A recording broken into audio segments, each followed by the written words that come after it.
ఆయన జగన్మోహన్ రెడ్డి లండన్ నుంచి దిగినట్టున్నాడు. దిగి ప్రెస్ కాన్ఫరెన్స్ పెట్టాడు.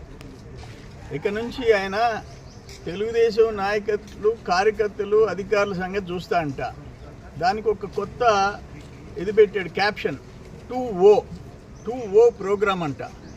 బహుశా అది 0.5గా మారిపోద్దేమో, నాకు డౌట్ వస్తూ ఉంది.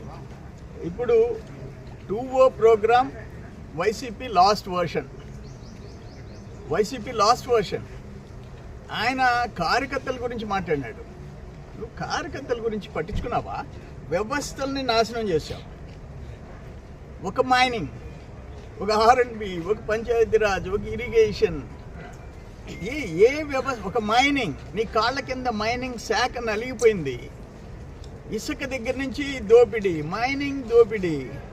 నువ్వు ప్యాలెస్లు కట్టుకున్నావు. ప్రజలు ఇక్కడ, రాష్ట్రం నాశనం అయిపోయింది. నీ కాళ్ళ కింద నలిగిపోయింది. నువ్వు ఇప్పుడు కొత్త నాటకమా 2O అని చెప్పేసి తెరలేపుతావా?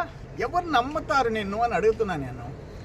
ఈరోజు తెలుగుదేశం వచ్చింది, కాన్ఫిడెన్స్ వచ్చింది, కూటమి ప్రభుత్వం వచ్చింది.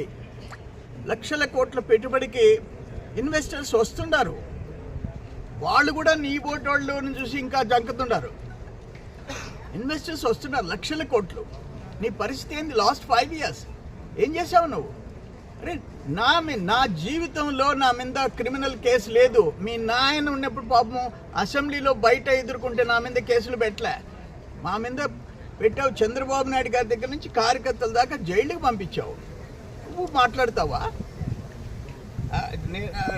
ఈరోజు కార్యకర్తలు అంటే తెలుగుదేశం, ఒక NTR ట్రస్ట్, ఒక స్కూల్, ఆ కార్యకర్తల బిడ్డల్ని ఉచితంగా చదివించడం, ఒక క్యాన్సర్ హాస్పిటల్, ఒక ప్రమాద బీమా. ఎప్పుడన్నా పట్టించుకున్నావా నీ కార్యకర్తల గురించి?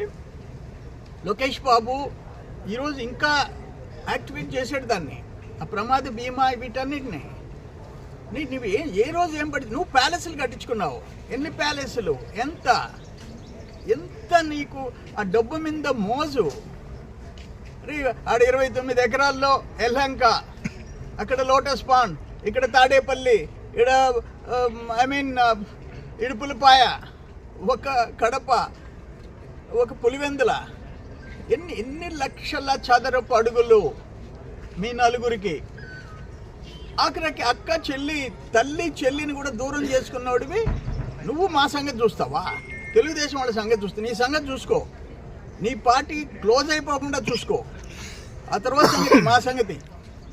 ఇప్పుడు నువ్వు ముఖ్యమంత్రిగా ఉన్నప్పుడు రాష్ట్రం ఎట్టయిందో చూస్తారు. ఈరోజు చంద్రబాబు ముఖ్యమంత్రి అయిన తర్వాత తేడా చూసి మీ రాష్ట్రం మెంబర్లు అందరూ తెలుగుదేశంలోకి వస్తున్నారు, రాజీనామా చేసి వస్తున్నారు.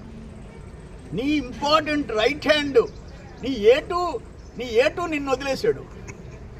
ఇంకా నిన్నెవరు నమ్మేది? నీతో కూడా 16 నెలలు జైల్లో ఉన్న ఏటు నిన్ను వదిలేశాడు. ఇంకెవరు నిన్ను పట్టుకొని ఎలాడేది? ఇంకనే ఈ కథలు, ఈ బెదిరింపులు పక్కన పెట్టు. 2O ప్రోగ్రామ్ ఎవరిని వదిలిపెట్టను. ఏం చేస్తావు నువ్వు? ఇది కరెక్ట్ కాదు. ఓకే.